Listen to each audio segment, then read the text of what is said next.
Madam President. The senator from Minnesota. Madam President, are we in a quorum call? We are not. Thank you. Madam President, I rise today in the middle of a whole lot going on, concerned about the reconciliation bill that will be considered in the Senate and what it means to the people of my state and in the country. But one of the ways that people find out what's going on here, whether they agree with this or not, is by watching us and listening to speeches. And one of the ways they do that is where? On C-SPAN. That's what I'm here to talk about today, because Senator Grassley and I have joined together on a resolution to celebrate the years that C-SPAN has been around in this chamber. But it's also forward-looking in that we believe that we don't rest on our laurels in the Senate. We don't rest on our laurels with the work we do. C-SPAN doesn't rest on their laurels. And when I get to the end here, I'll have a recommendation so that more people will have access to C-SPAN.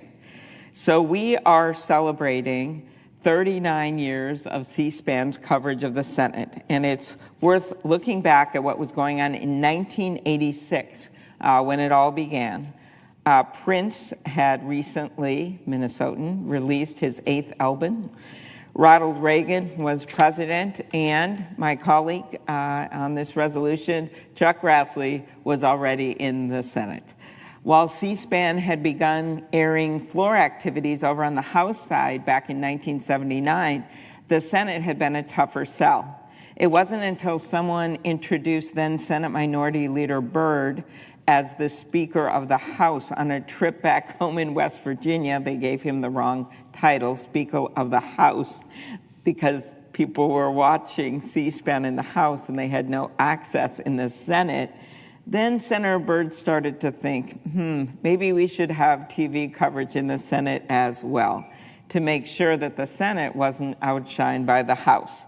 The Senate voted, and C-SPAN 2 was born 39 years ago today. According to Senator Leahy, senators initially struggled with the lighting because they would see themselves on C-SPAN, especially one in particular that had, in Senator Leahy's words, a terrible toupee, but he never let us know who that senator was. But I guess that person had complained to him about the C-SPAN lighting. But senators eventually came around to see this asset to our democracy for what it is, a way to shine sunlight on our work here in the Senate and to showcase the hard work of democracy to our constituents back at home. While much has changed with our technology since then, C-SPAN's commitment to offering uninterrupted, unfiltered access to our debates, votes, and deliberations in the Senate has not. C-SPAN 2 has recorded more than 43,000 hours of Senate sessions, capturing more than 169,000 speeches. These recordings preserve the voices of 359 different senators, including 185 Republicans, 167 Democrats, and 7 independents across nearly 4 decades of service. These hours include memorable moments like Senator Ted Kennedy's speech in July 1987. Then Senator Majority Leader Harry Reid and then Senator Minority Leader Mitch McConnell's fireside chat about baseball in 2010. The first time Senator Duckworth brought her baby to the floor after Senator Blunt and I worked to change the rules to allow parents to bring brand new infants to the floor. Senator Booker's recent 24-hour record-breaking floor speech and debates on key legislation. C-SPAN brought this work directly into our constituents' living rooms, as it has done for every monumental development in the Senate for the past 39 years. C-SPAN 2 has also documented nearly 24,000 roll call votes, providing the transparency and accountability our democracy needs to thrive. That's why on its 39th birthday, Senator Grassley and I wanted to highlight how important it is for all television providers, including major streaming services like YouTube TV, owned by Google, and Hulu Plus Live TV, owned by Disney, to provide the American public with C-SPAN and the opportunity to see their government work on the Senate floor. If you look at these packages with these channels, you will see so many channels, as all of us knows, so many offerings, but somehow omitted from those channels of YouTube, Google, and Hulu Plus Live TV is C-SPAN, which would allow the people of this country, for no cost, to be able to see the deliberations that go on in the House and the Senate. Access to this live coverage on all platforms, being able to see hearings, congressional hearings, being able to see what we say is so important for the American people. So we got used to this 39 years ago when only the House had it and the Senate thought it was too cool to do. No, this is our chamber. We're not going to let any TV cameras in. We let those TV cameras in. Well, now we're at a different stage in our history, and a lot of people are seeing their news this way, so we need to expand it and make sure we're on all of those platforms, as well as the ones we already are on. So thank you again to Senator Grassley for working with me to highlight C-SPAN's critical role, and thanks to everyone who has had a hand in C-SPAN's success. Happy birthday. Madam President, I yield the floor. The senator from Texas. Madam President, before we left for the last week for the recess, of course, the House did what it was supposed to do by passing President Trump's big, beautiful bill. This, of course, is the way we're going to prevent a multi-trillion-dollar tax increase on the American people, something they can least afford, on top of 4 years of Bidenomics that resulted in a 20% increase in the cost of everything because of runaway inflation. But this is the vehicle that we will use not only to extend the president's tax provisions, but to prevent the largest tax increase in American history and do some other very important things that I'm going to talk about momentarily. Those who follow Senate procedure, which have to be a very small number of people in the United States, know that our job now is to work with the parliamentarian on what's known as the bird bath, because the rules that apply in the House are different than those apply here in the Senate. So the parties will be making their argument to the parliamentarian on what survives the so-called bird bath, named after Robert C. Byrd, the famous West Virginia senator and parliamentary expert. But that's a unique role here in the Senate, so that's really the next step for people who are watching at home, wondering what in the world is happening up here in Washington, D.C. Reconciliation, which is the process we're going through, of course, is a unique vehicle. Maybe not unique, it's a special vehicle, though, because it doesn't require 60 votes in the Senate to get legislation passed. But the Byrd rule is in place to make sure that we don't use this special vehicle to do things that otherwise would require 60 votes and broader bipartisan support. So that's why it exists, and that's why we will be going through that process. But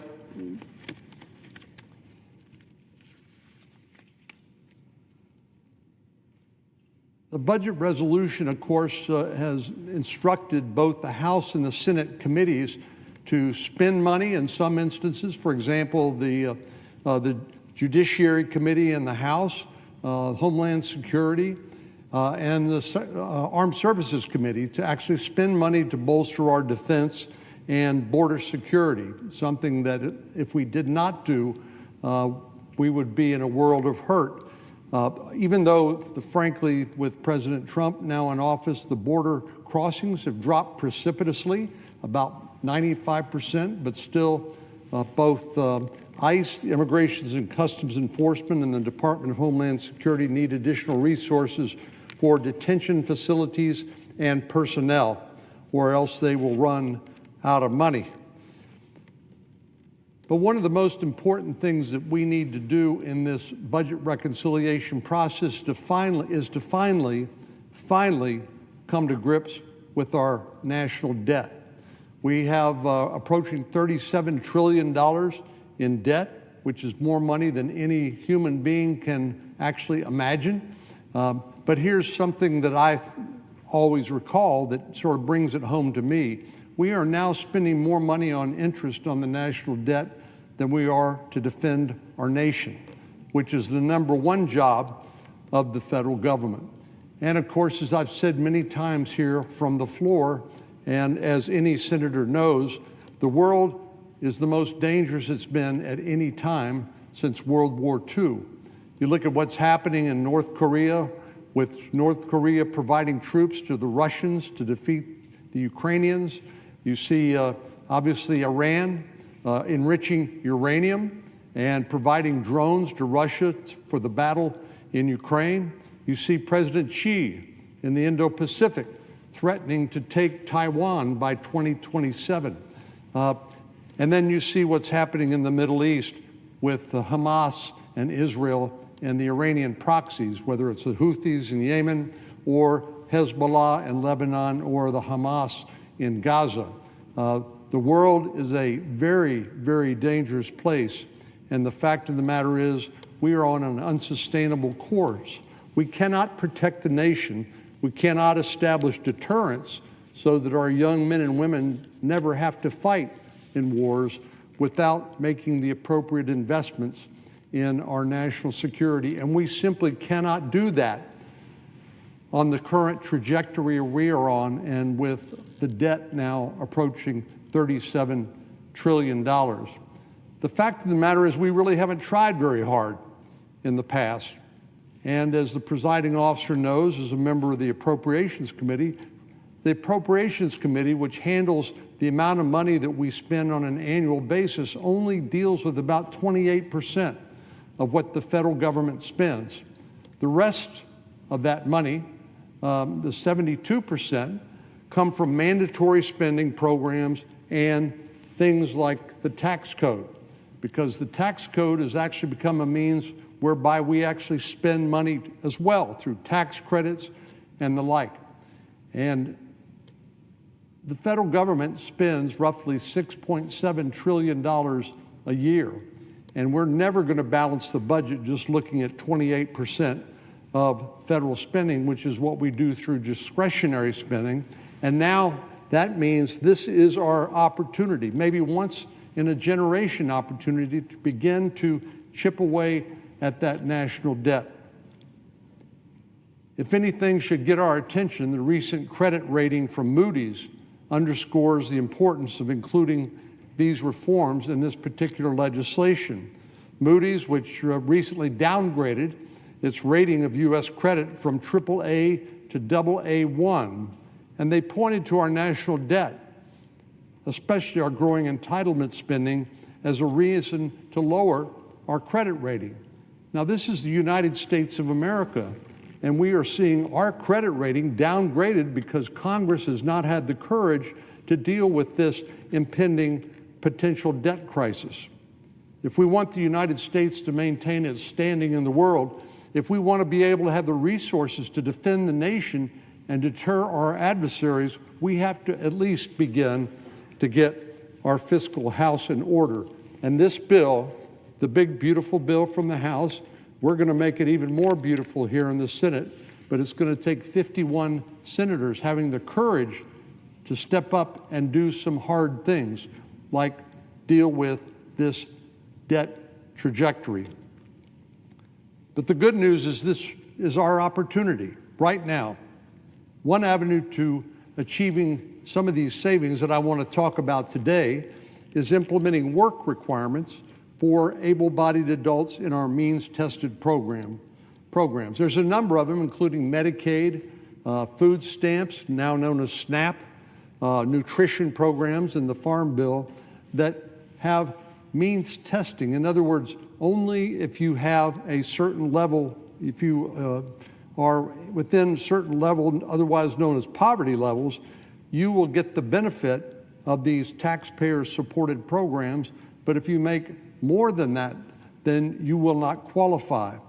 And unfortunately, now we have lapsed into this situation where many able-bodied adults are simply living off the taxpayer and not providing either for their families or their communities, but rather are a drain on the tax code and are helping to drive this national debt. Now, this is something that I've been advocating for a number of years, but I have to confess it is nothing new.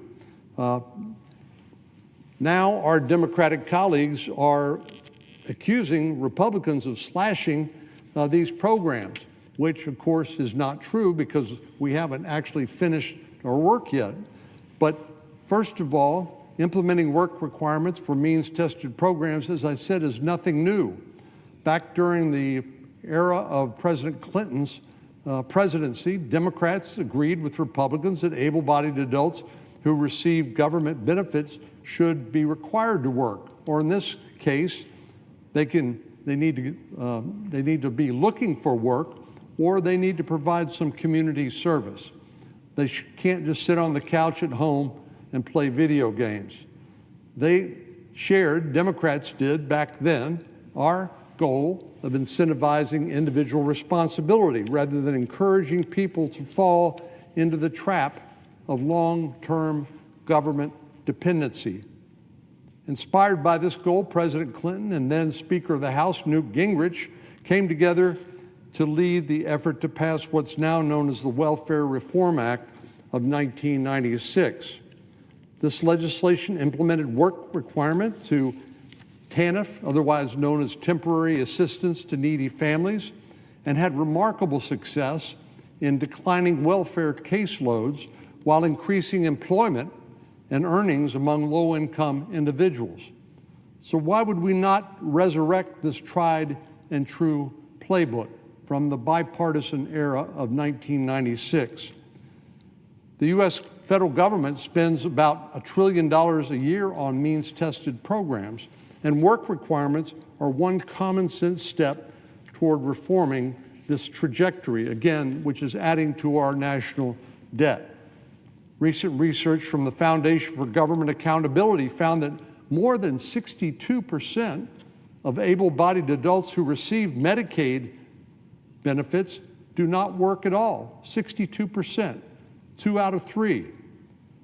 As a nation, labor force participation, the number of people actually looking for work and participating in work, has been on the decline among working-age men, especially for decades. Between 1960 and 2023, the fraction of working-age men who are out of the labor force increased from about 3% to 11%. 3% to 11%. And by 2024, that had increased to 22%. And that's a nearly 700% increase over the last 6.5 decades. Madam President, a society with that large a number of prime age workers sitting at home receiving government benefits is not the sign of a healthy and flourishing society. And the truth is, we simply can't afford it, even if we wanted to, which I dare say we do not. With our national debt now in excess of $36 trillion, there is no better time to encourage these large numbers of disengaged adults to jump back into the labor force. So I was happy to see that the House bill included work requirements that go into effect in 2026, and I hope the Senate will include this policy in our bill as well. Suffice it to say that our standing in the world, our ability to lead the world, and our ability, as I mentioned at the outset, to defend our nation depends on our ability to begin to get our fiscal house in order. We've kicked the can down the road so long that we simply have run out of road. While the reality of the situation means that we will not, in one fell swoop, actually balance the budget, this big, beautiful bill is an opportunity, at the very least, to bend the curve of our debt trajectory, to begin that process. At the end of the day, while we all have priorities we'd like to see in this bill, Republicans have to be united because we need 51 votes in a 53-vote Senate to get this bill done. And we all share, on this side of the aisle, the same goal of implementing President Trump's agenda, and he's certainly going to be encouraging us to get this done. So failure is not an option. If the president's tax cuts are not extended, the American people will face the largest tax increase in American history. 62% of Americans will see a tax increase in 2026, and working parents will see the child tax credit cut in half. That means the average family of four in Texas or Alabama or anywhere else in the country that earns $80,000 will face a $1,700 tax increase. As I said at the outset, this would be on top of about a 20% increase in just about everything as a result of the inflationary policies of the Biden-Harris administration. So our constituents, the American taxpayer, working families, simply cannot afford that sort of tax increase on top of this 40-year high inflation. Back home in Texas, my constituents see their taxes increase on average $3,000 next year.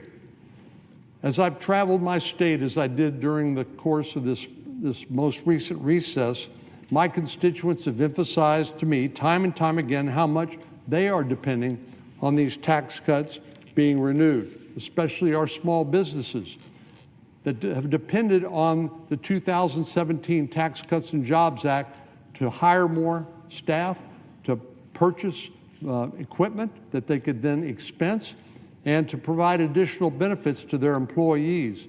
And so all of these small businesses, which are the primary job-creating engine in America, would be hurt and would suffer increased costs and have to cut somewhere in their business. So let's not let the naysayers distract us from our goal. The American people are depending on us to pass the president's agenda through this one big, beautiful bill.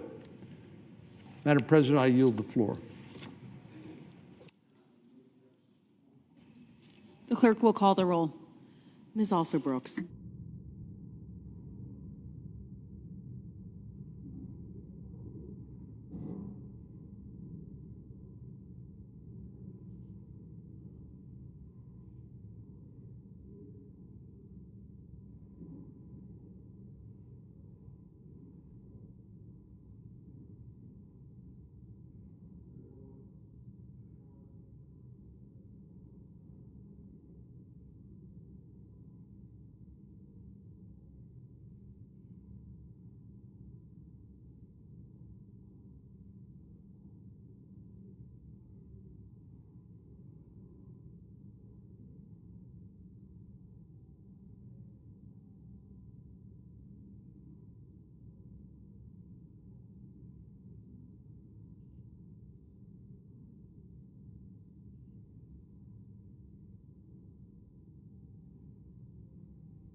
respond to their email? I need to respond. I mean, all we're gonna say is, yeah, that's fine. Because I didn't realize we were off that supposedly, allegedly It's the off whole that week. week. Yeah. All right, I better head up. I've got a couple pages corn into. Julie took the breath of that though.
The senator from Rhode Island. Madam President, I ask that the calling of the quorum be dispensed with. Without objection. Thank you, Madam President. I rise today to urge my colleagues to carefully consider their vote for the nomination of Mr. Michael Duffy to be Undersecretary of Defense for Acquisition and Sustainment. This position is unique in the Department of Defense. The Undersecretary of Defense for Acquisition and Sustainment has a wide range of duties, including delivery on a timely basis of cost-effective capabilities for the armed forces, supervising all elements of the defense acquisition enterprise and the defense industrial base, overseeing the modernization of our nuclear forces, and serving as the principal advisor to the Secretary on acquisition, sustainment, and core logistics. It requires a leader of the highest quality of judgment, expertise, and character. There's no question that President Trump has a right to choose who he wants in critical roles. But the Undersecretary of Defense for Acquisition and Sustainment should be someone who is capable, without question, to meet the demands of the job and the expectations of those he will lead. They should have the experience and temperament to manage one of the most complex offices in the Department of Defense. Unfortunately, my view is that Mr. Duffy lacks experience leading any organization remotely as large and complex as the Department of Defense acquisition enterprise. For better or worse, the industry and workforce that supports the Pentagon is enormous, complicated, and is a huge factor in our nation's economy. Mismanaging it could harm taxpayers' investments, the American economy, and workers' lives. Do we want to risk hundreds of billions of dollars in acquisition programs to such a nominee? I have serious doubts about Mr. Duffy's ability to run this critical function of our government. Furthermore, in 2019, Mr. Duffy played a key role in the scandal that led to President Trump's first impeachment, withholding military aid from Ukraine to extort information on Mr. Trump's political opponents. While serving as a top official in the Office of Management and Budget, Mr. Duffy directed the Pentagon to withhold $250 million from the Ukraine Security Assistance Initiative, while Mr. Trump simultaneously demanded that President Zelensky hand over any information he had about Mr. Biden's family. Mr. Duffy's role in this outrageous event was brought to light during the impeachment proceedings. In my view, abusing the privilege of public office to exact political revenge is disqualifying. If confirmed, there are legitimate questions about Mr. Duffy's willingness to disregard the statutory directions of Congress. And finally, Mr. Duffy co-authored a chapter for the Heritage Foundation's Project 2025 that suggested federal procurement policy should be used to attack so-called woke policies in corporate America. It's not hard to imagine how Mr. Duffy could use his position as the head of the largest acquisition organization in the world to weaponize federal funding against private corporations that he and President Trump disagree with politically. We've seen this played out in the context of universities. We've seen this played out in the context of going after funding that NIH provides to many universities. But particularly this all-out assault on people that the president perceives as being unfair to him, unsupportive of him. That could rapidly translate to Mr. Duffy to not just esteemed universities throughout the country, but our national defense, corporations that, in fact, have embraced the idea of bringing us all together, getting the best possible person, moving them up. That would be an incredible disaster and failure for the nation. And Mr. Duffy failed to alleviate any of these concerns during his Senate Armed Services Committee testimony. As I hope my colleagues know, my top priority has always been national security, and partisanship has no place in that mission. And I'll always pick up the phone for whoever holds leadership positions in the Department of Defense, and I will seek opportunities to work with them to strengthen and support our military. Whoever they may be, I hope that they comport themselves with the wisdom, composure, and character, underlining character, that this awesome responsibility demands. Our men and women in uniform, and indeed the American people, deserve nothing less. And the question I have is this: is Mr. Duffy the best we have to offer? I do not believe so, and I urge my colleagues to vote against this nominee. And Madam President, I would yield the floor and note the absence of a quorum. The clerk will call the roll. Ms. Also Brooks.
Senator from Illinois?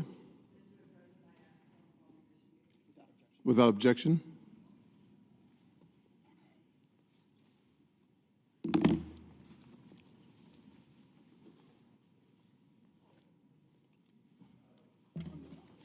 Okay.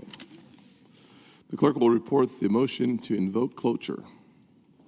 Cloture motion. We, the undersigned senators, in accordance with the provisions of Rule 22 of the Standing Rules of the Senate, do hereby move to bring to a close debate on the nomination of Michael Duffy of Virginia to be Undersecretary of Defense for Acquisition and Sustainment. Signed by 17 senators. Under the previous order, the mandatory quorum call under Rule 22 has been waived. A quorum is present. The question is it the sense of the Senate that debate on the nomination of Michael Duffy of Virginia to be Undersecretary of Defense for Acquisition and Sustainment shall be brought to a close?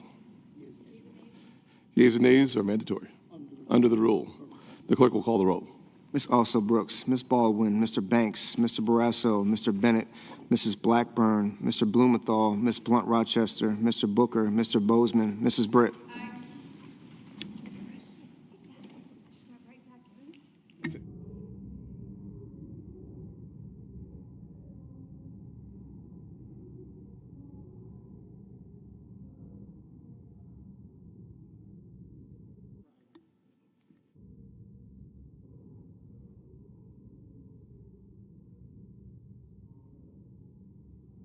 Mr. Budd.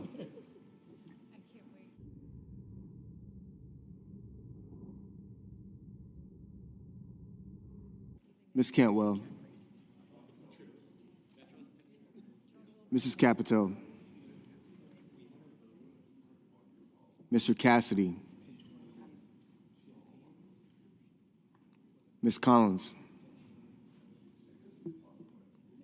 Mr. Coons. Mr. Cornyn. Ms. Cortez Masto.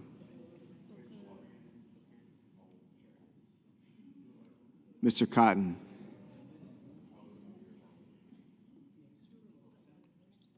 Mr. Kramer. Mr. Crapo. Mr. Cruz. Mr. Curtis.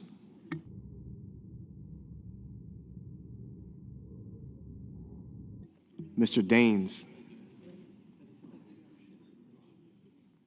Ms. Duckworth. Mr. Durbin.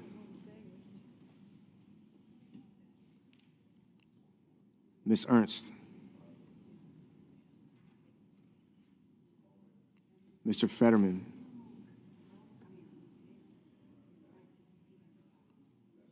Mrs. Fisher.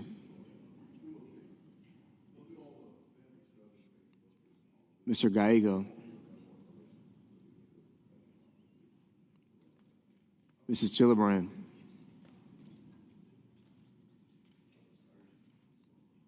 Mr. Graham. Mr. Grassley. Mr. Haggerty.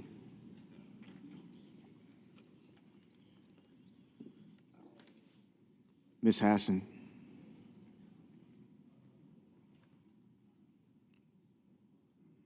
Mr. Hawley.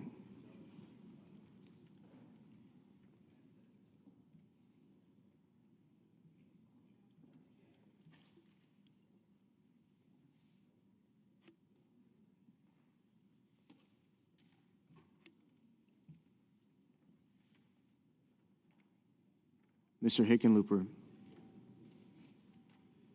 Ms. Hirono. Mr. Hoven. Mr. Husted. Mrs. Hyde Smith. Mr. Johnson. Mr. Justice.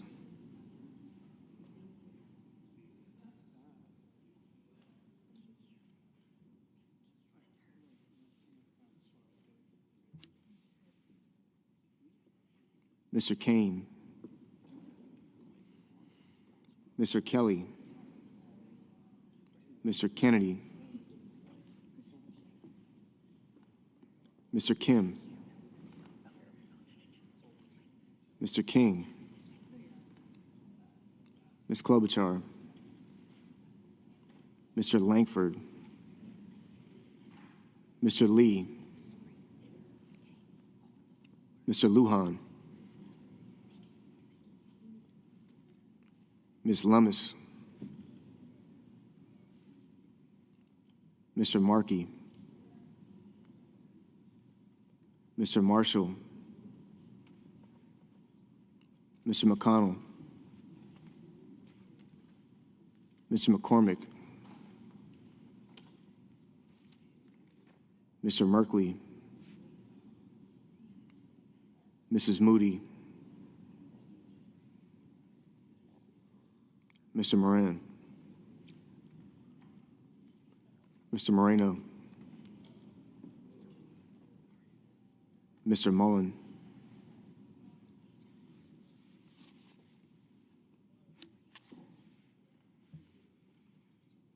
Ms. Murkowski, Mr. Murphy, Mrs. Murray, Mr. Ossoff, Mr. Padilla, Mr. Paul, Mr. Peters,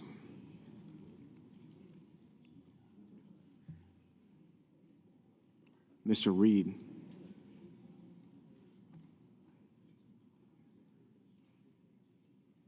Mr. Ricketts, Mr. Risch, Ms. Rosen, Mr. Rounds,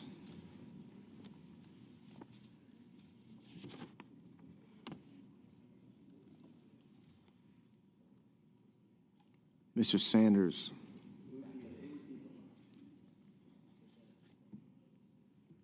Mr. Schatz,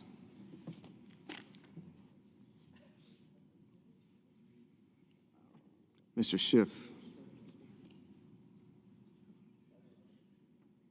Mr. Schmidt, Mr. Schumer, Mr. Scott of Florida, Mr. Scott of South Carolina,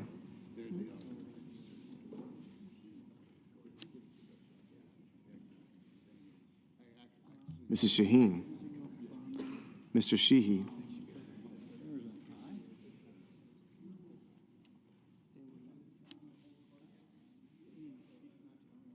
Ms. Slotkin, Ms. Smith, Mr. Sullivan, Mr. Thune, Mr. Tillis, Mr. Tuberville, Mr. Van Hollen, Mr. Warner, Mr. Warnock, Ms. Warren, Mr. Welch,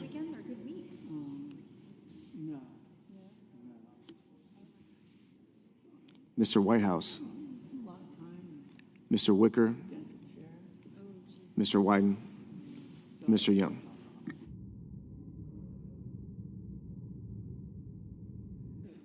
Senators voting in the affirmative: Britt, Kramer, Crapo, Curtis, Daines, Murkowski, Scott of South Carolina.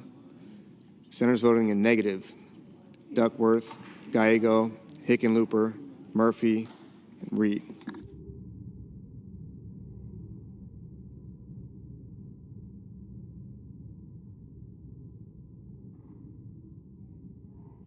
Mrs. Hyde-Smith, Mrs. Hyde-Smith, aye. Mr. Whitehouse, Mr. Whitehouse, no.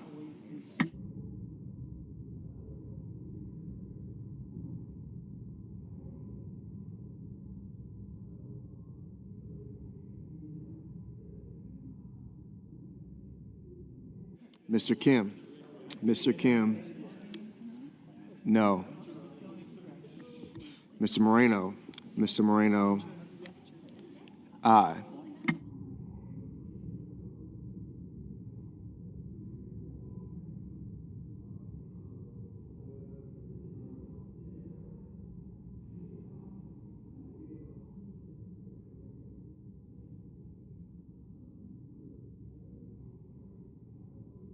Mr. Johnson.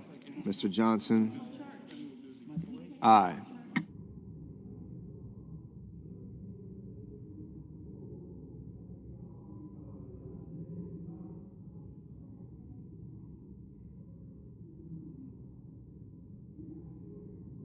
Mr. Welch. Mr. Welch. No.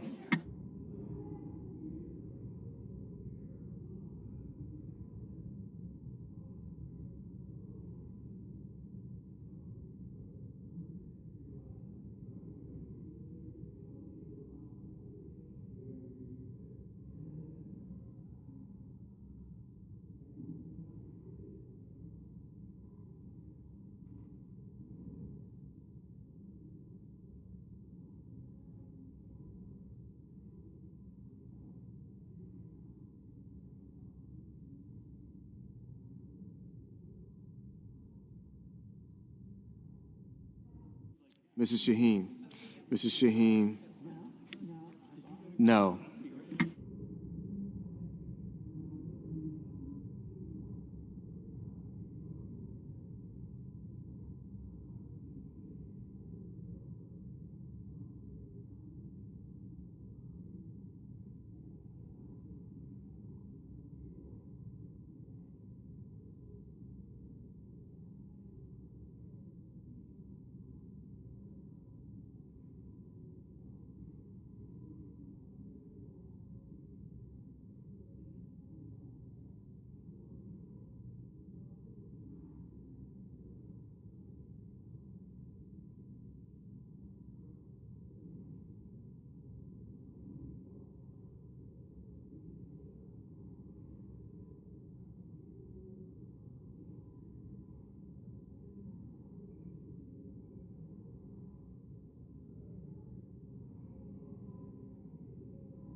Mr. Warner. Mr. Warner. No.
Mr. Tuberville. Mr. Tuberville.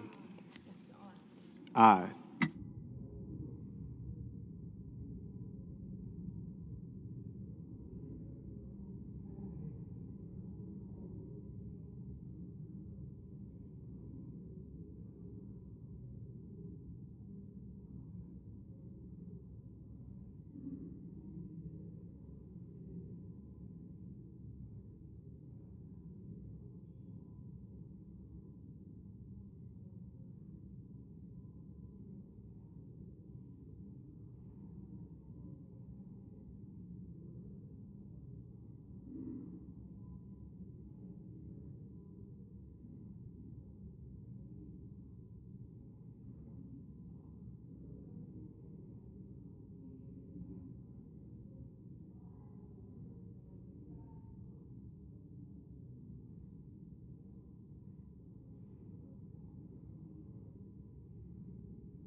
Ms. Ernst. Ms. Ernst, aye.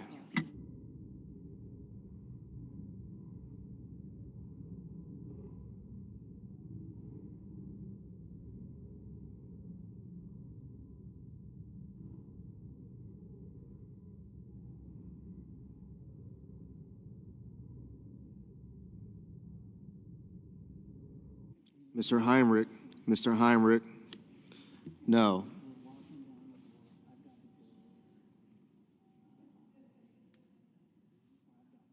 Mr. Sanders. Mr. Sanders, no.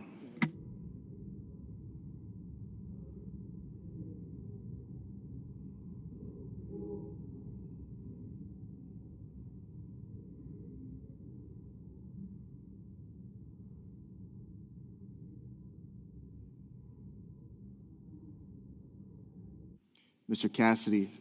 Mr. Cassidy, aye.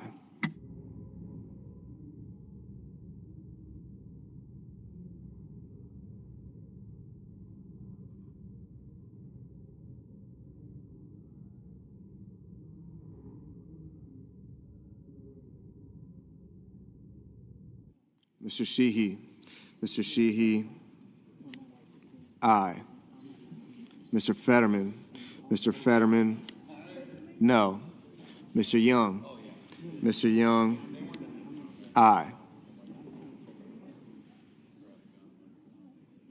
Mrs. Fisher. Mrs. Fisher, aye.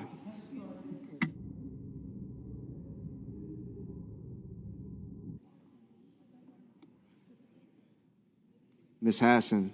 Ms. Hassan, no. Mr. Scott. Mr. Scott of Florida, aye.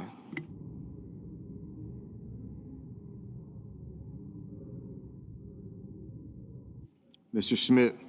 Mr. Schmidt, aye.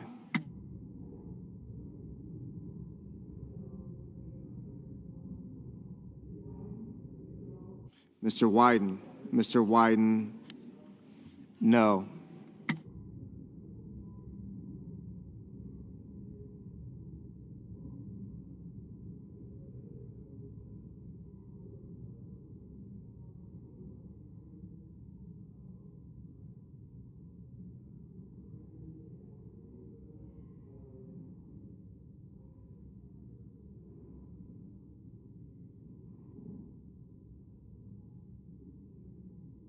Mr. King. Mr. King, no.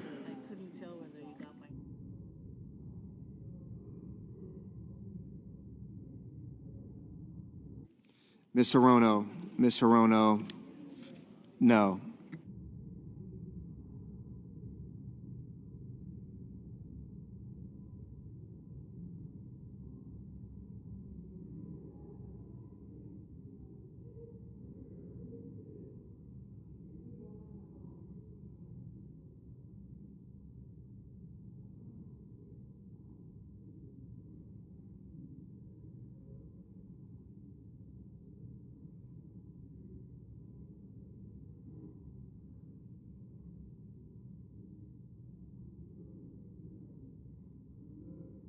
Mr. Justice. Mr. Justice, aye.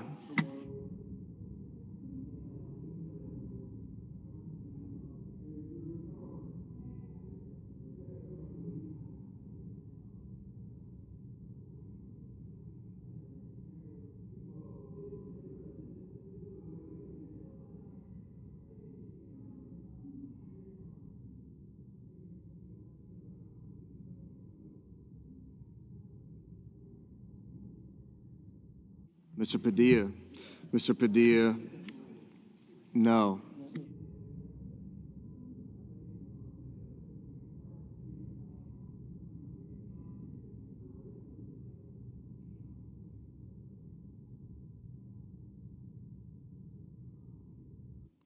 Mr. Markey. Mr. Markey, no.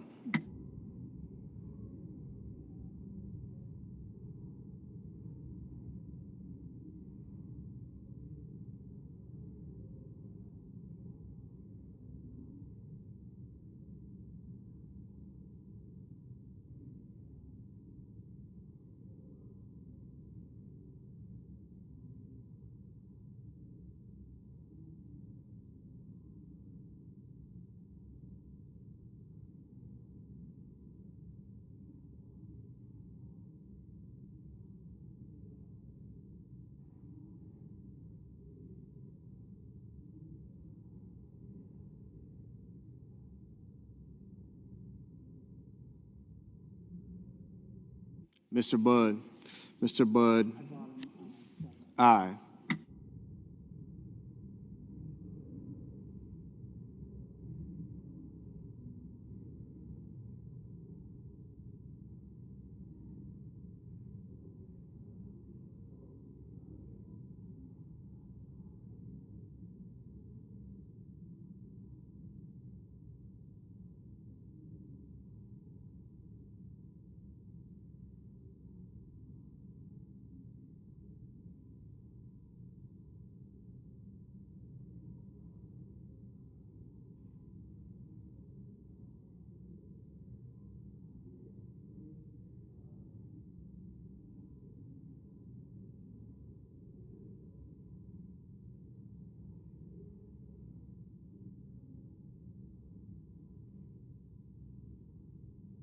Ms. Slotkin. Ms. Slotkin. No. Mr. Peters. Mr. Peters. No.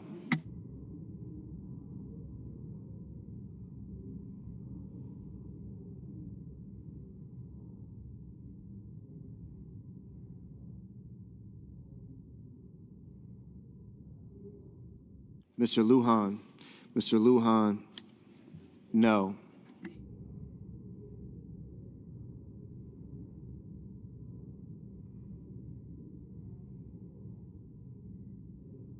Mr. Paul. Mr. Paul. Aye. Mr. McCormick. Mr. McCormick. Aye.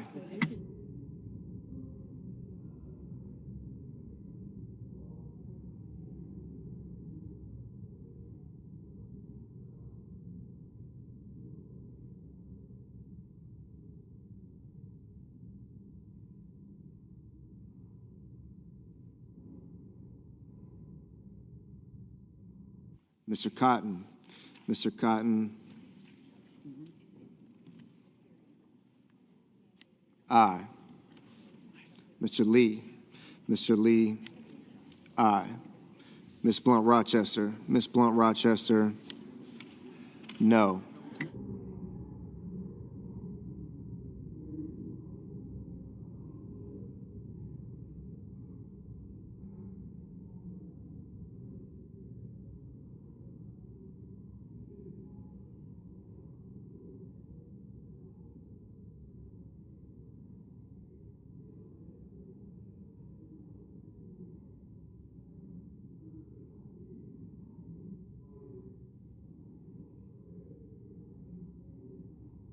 Mr. Kennedy. Mr. Kennedy. Aye. Mr. Haggerty. Mr. Haggerty. Aye.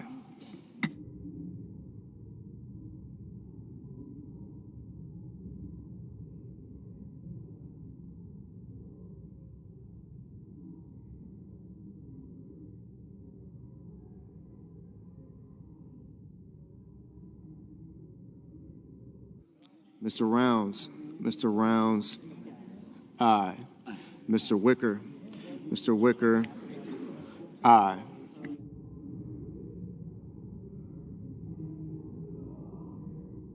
Mr. Tillis. Mr. Tillis. Aye.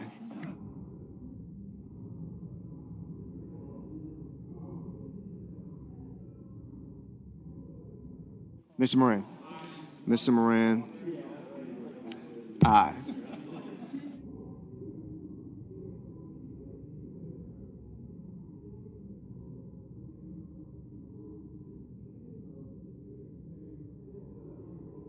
Mr. McConnell. Mr. McConnell. Aye. Mr. Husted. Mr. Husted. Aye.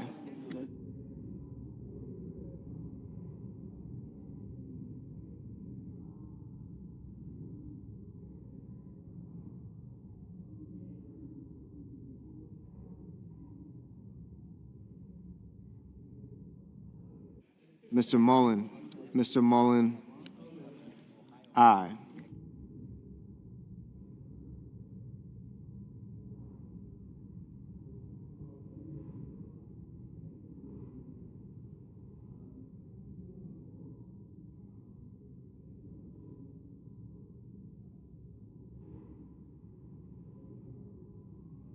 Mrs. Murray, Mrs. Murray, no. Mr. Durbin, Mr. Durbin, no.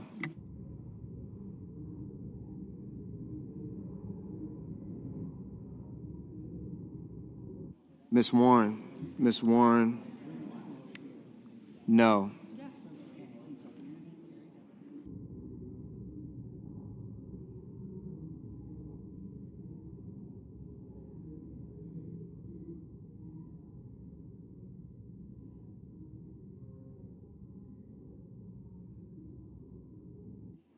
Mr. Grassley, Mr. Grassley, aye. Mr. Cornyn, Mr. Cornyn, aye. Mrs. Capito, Mrs. Capito, aye. Mrs. Blackburn, Mrs. Blackburn, aye.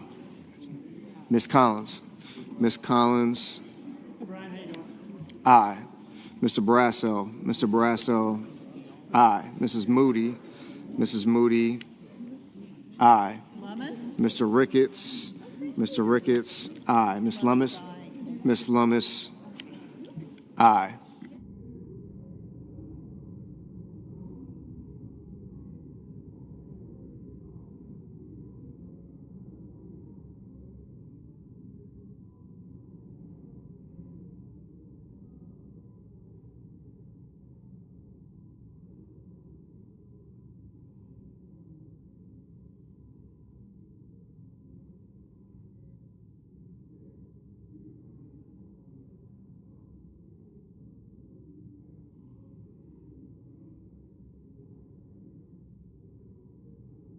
Mr. Langford, Mr. Langford, aye.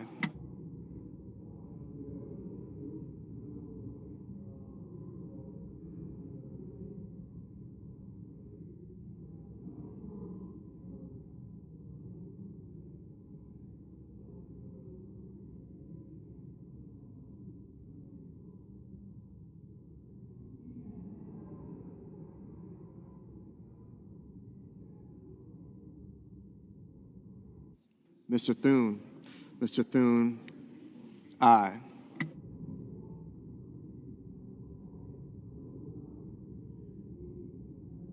Ms. Cantwell, Ms. Cantwell, no. Mr. Bennett, Mr. Bennett, no.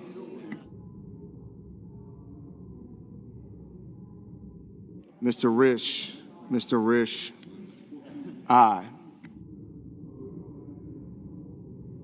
Mr. Merkley, Mr. Merkley, no.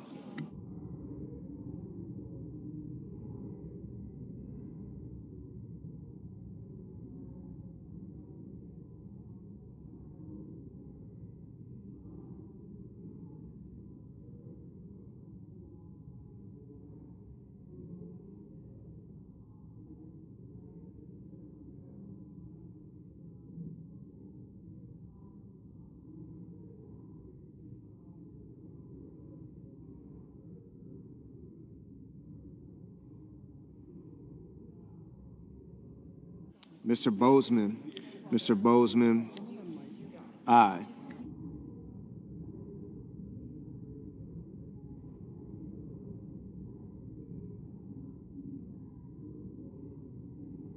Mr. Kane, Mr. Kane, no.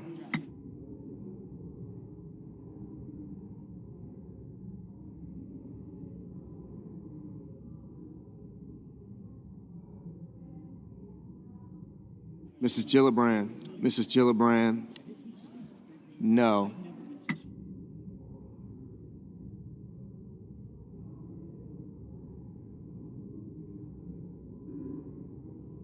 Ms. Klobuchar, Ms. Klobuchar, no.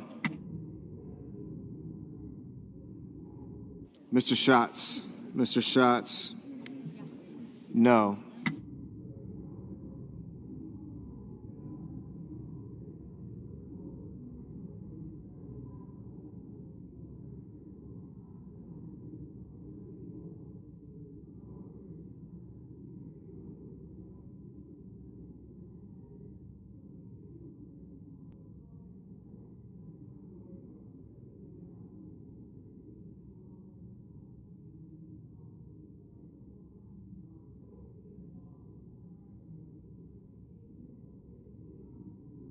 Ms. Baldwin.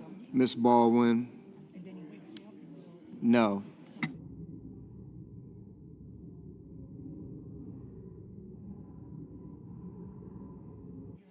Mr. Coons. Mr. Coons. No.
Mr. Kelly.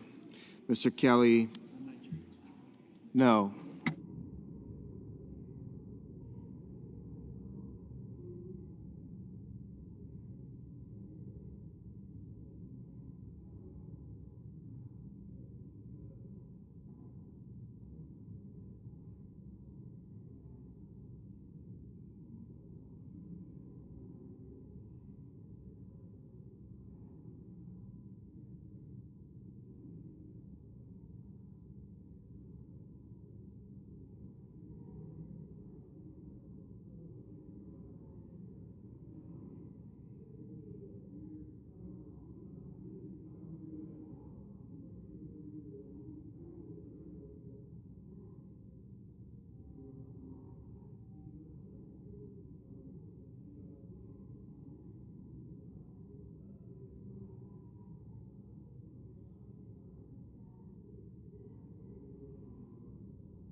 Mr. Warnock.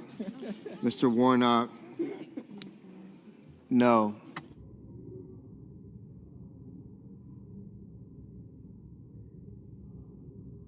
Ms. Cortez Masto. Ms. Cortez Masto. No. Ms. Also Brooks. Ms. Also Brooks. No.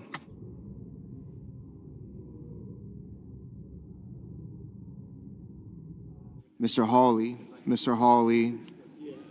Aye.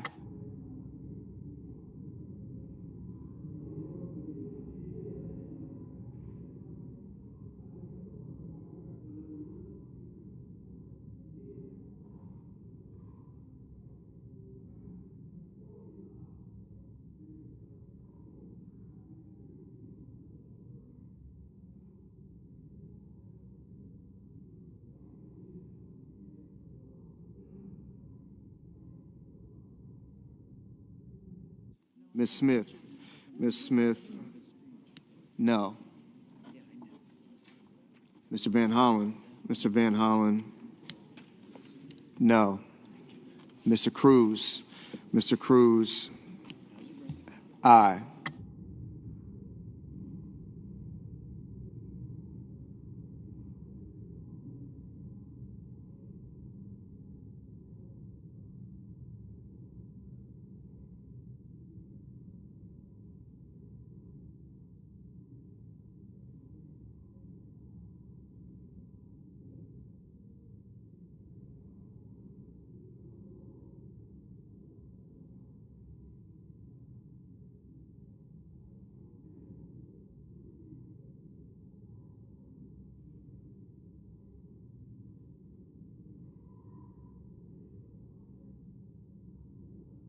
Ms. Rosen? Ms. Rosen? No.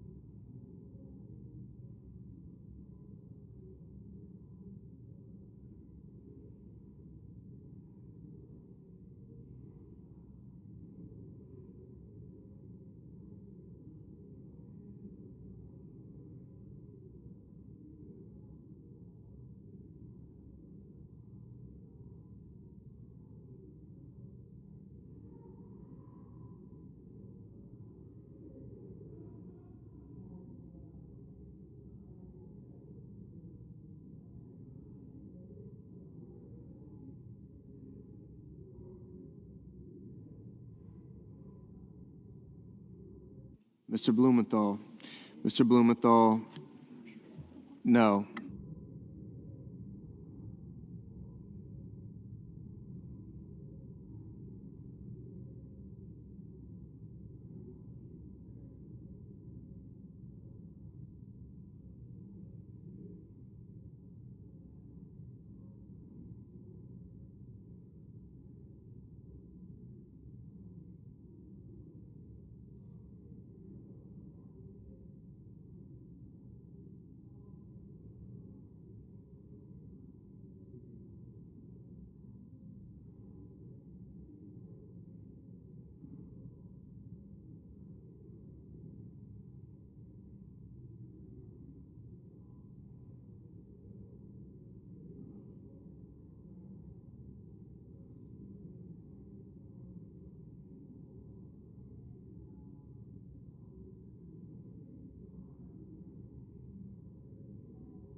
Mr. Schumer?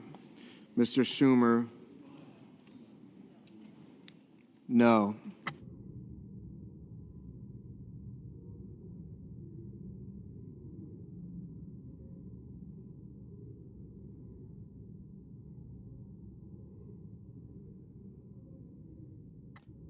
Mr. Banks?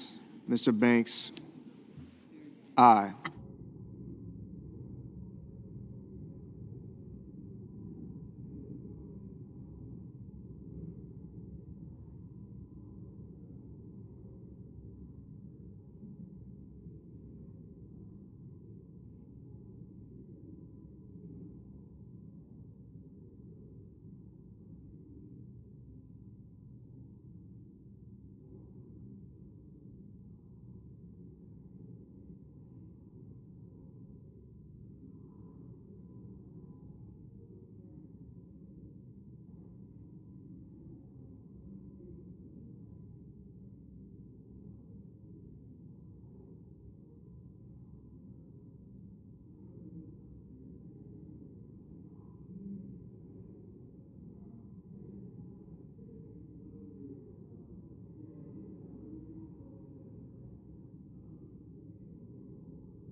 Mr. Schiff. Mr. Schiff, no.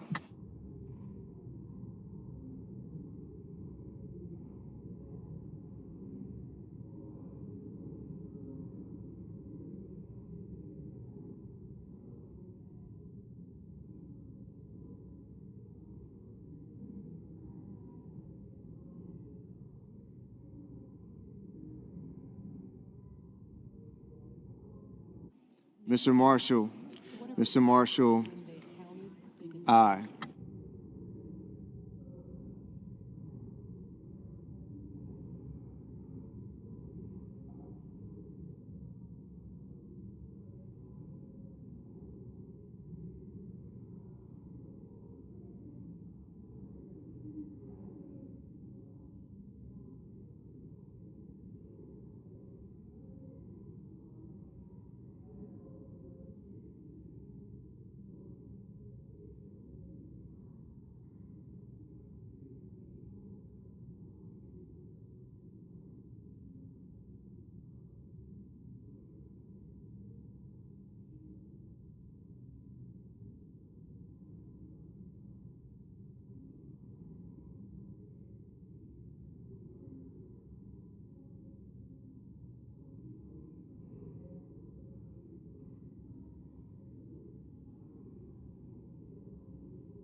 Mr. Hoven.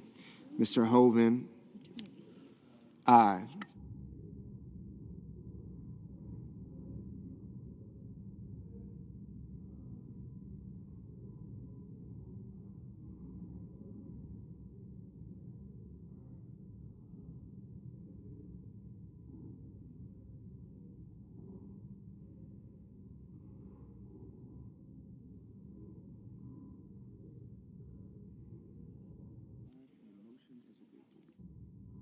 Vote, the yeas are 51, the nays are 45, and the motion is agreed to.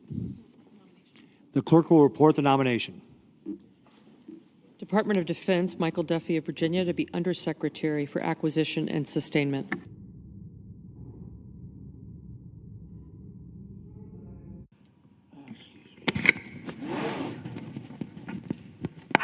Mr. President, The Senator from North Dakota. I ask unanimous consent that the appointments at the desk appear separately in the record as if made by the chair. Without objection. I ask unanimous consent that when the Senate completes its business today, it stands adjourned until 10 a.m. on Tuesday, June 3rd. That following the prayer and pledge, the Journal of Proceedings be approved to date, the morning hour be deemed expired. Sir, can you hold on 1 second? I'm sorry.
Begin again, please. I ask unanimous consent that the Senate resume legislative session and be in a period of morning business, with senators permitted to speak therein for up to 10 minutes each, for debate only. Without objection. I ask unanimous consent that when the Senate completes its business today, it stands adjourned until 10 a.m. on Tuesday, June 3rd, and that following the prayer and pledge, the Journal of Proceedings be approved to date, the morning hour be deemed expired, the time for the two leaders be reserved for their use later in the day, morning business be closed, and the Senate proceed to executive session and resume consideration of the Duffy nomination post-closure. Further, notwithstanding Rule 22, at 11:30 a.m., the Senate vote on confirmation of the Duffy nomination, and if cloture is then invoked on calendar number 103, Allison Hooker, the Senate recess following the cloture vote until 2:15 p.m. to allow for the weekly conference meetings. Finally, if cloture is invoked on the Hooker nomination, the post-cloture time be expired at 2:15 p.m., and the Senate vote on confirmation of the Hooker nomination. And if any nominations are confirmed during Tuesday's session of the Senate, the motions to reconsider be considered made and laid upon the table, and the President be immediately notified of the Senate's action. Without objection. If there is no further business to come before the Senate, I ask that it stand adjourned under the previous order following the remarks of Senator Whitehouse. Without objection.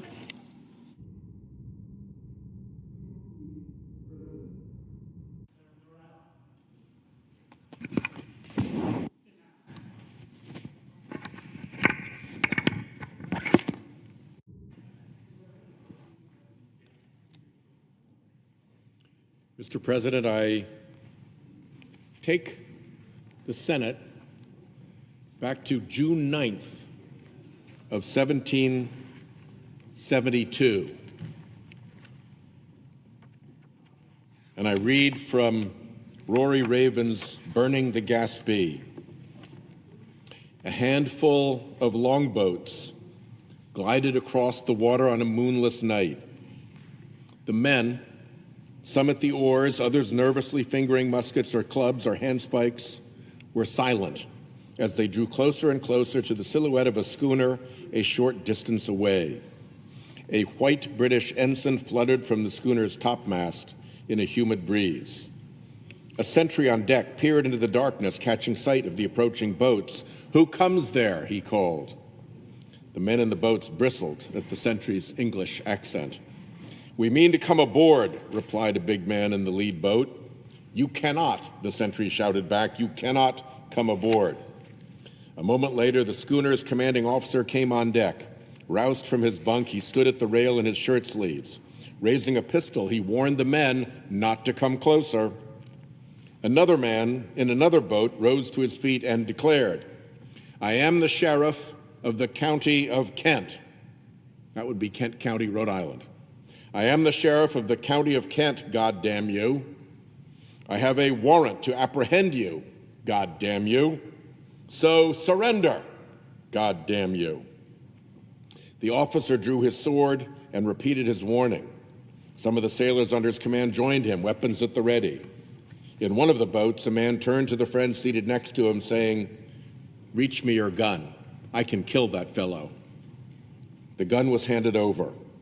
Shouldering the musket, the man took aim, and the shot echoed across the waters. The officer doubled over and fell. The officer involved was Lieutenant Duddingston of the Royal Navy. The ship he was on was the HMS Gaspee, a naval vessel deployed as a revenue cutter to harass the trade of the Rhode Island colonials. There's a bit more of a story around this, because before the challenge to the Gaspee that led to that shooting, the Gaspee had been harassing other Rhode Island ship owners. One of them was a very prominent individual. The Gaspee seized a boat called the Fortune, and this reading from the chapter, The Dark Affair, the Gaspee Incident from Empire on the Edge by Nick Bunker. Unwilling to trust a local judge, he sent the Fortune round to Boston, a step of doubtful legality that only made matters worse. Unwittingly, the Gaspee had antagonized a family of Rhode Islanders who embodied all the values for which the colony stood. The rum on board belonged to the Greens, Quakers with a farm or two, a sawmill, and a forge for making anchors. The Navy had not the slightest idea who they were or why it might not be wise to upset them. But one of the men who owned the cargo was Nathaniel Greene, who would soon shed his Quaker beliefs to become the youngest general in George Washington's army and his closest aide from Bunker Hill to Yorktown. As Greene wrote soon after the arrest of the Fortune, the loss of her cargo created such a spirit of resentment that I have devoted almost the whole of my time in devising measures for punishing the offender. Well, of course, Nathaniel Greene was not only George Washington's aide-de-camp and administrative officer, but he was also deployed to lead the Southern campaign in the South, which caused Lord Cornwallis to write home to his wife to say, "That damn Greene is more dangerous than Washington." So the Gaspee launched that spirit of resentment that led to a General Greene more dangerous than Washington, a Rhode Islander. The story of that day is fairly simple. July 9th, 1772, another ship, the Hannah, is making her way north towards Providence when the Gaspee comes after her, seeking to stop and board her and seek to seize her cargo. Well, the Hannah was having none of it. and continued sailing north. So the Gaspee gave chase, and in the course of the chase, the captain of the Hannah steered the vessel over a sandy spit that sticks out where a river comes into Narragansett Bay at a place called Namquit Point, and delivers a column of sand. Now, the captain of the Hannah knew those waters well, and he knew the depths well, and he slid over the shallows in his lighter boat. The big armed Gaspee coming along behind foundered on the sand in a falling tide and was stuck. The despised Gaspee and the despised Lieutenant Duddingston became a target. The Hannah continued up to Providence that night. It was owned by the Brown family, who ended up giving their names to Brown University and were prominent merchants in 1772. And they rallied several longboats full of men who that night, presumably after some refreshment, rowed down from Providence, miles down to where the Gaspee was stranded.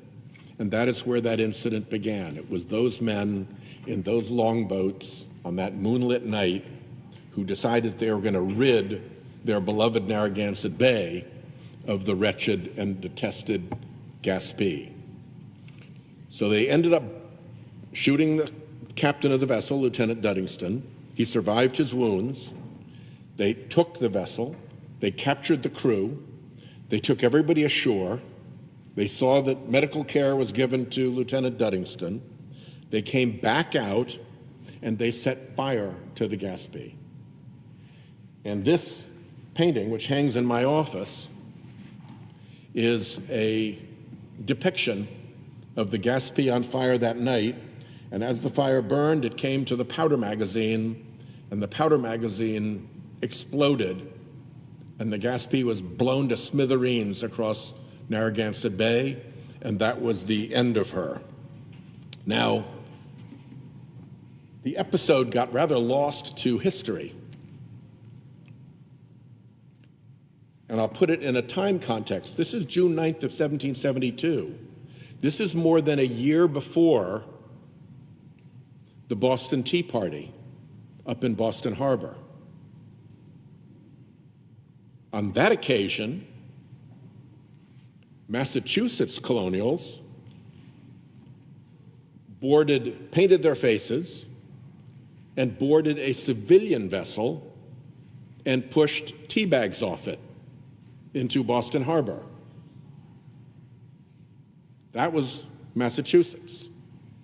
Rhode Island's effort, a year and a half before, was to trick the military vessel into grounding herself, come down the bay in longboats at night, shoot the captain, capture the crew, and blow the boat up.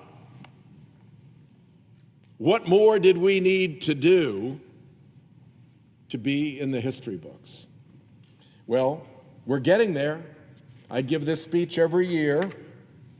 Roy Raven wrote Burning the Gaspee. The burning of His Majesty's schooner Gaspee by Stephen Park makes an entire book. And I just read from The Empire on the Edge an entire chapter, from an entire chapter on the Gaspee incident. What happened afterwards is nearly as interesting as the destruction of the Gaspee.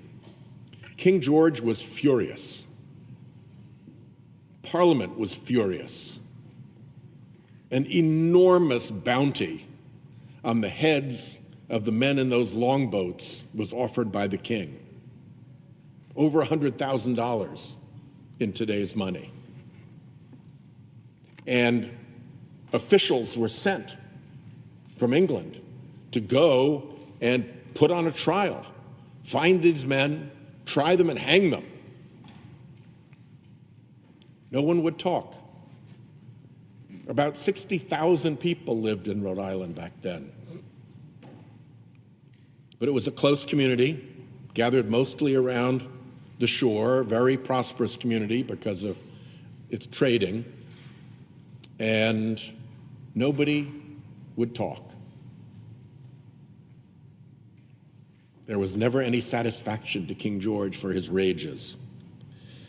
So I will ask unanimous consent to put into the record the Washington Post article.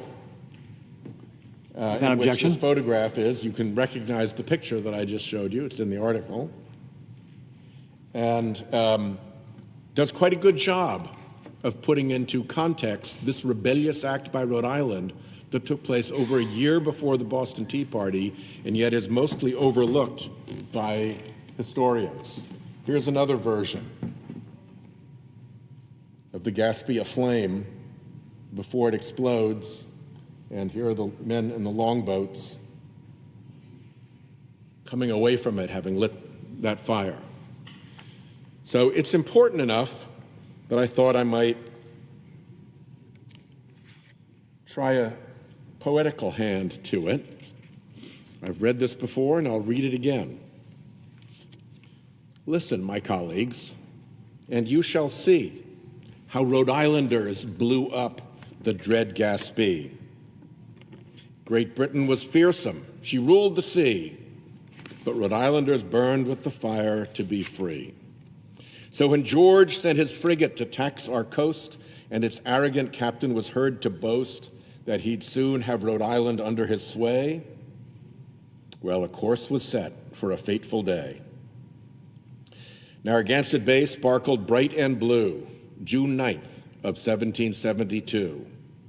The trading ship Hannah was making her way with cargo for Providence that fine day. King George's Gaspee pursued in chase, but the Hannah decided to give her a race. Away fled the Hannah with wind in her sails as the Gaspee's cannon fired from its rails. Evading the Gaspee's cannonballs, the Hannah sailed for the Namquid Shoals. Fast and light, Hannah crossed the shallow.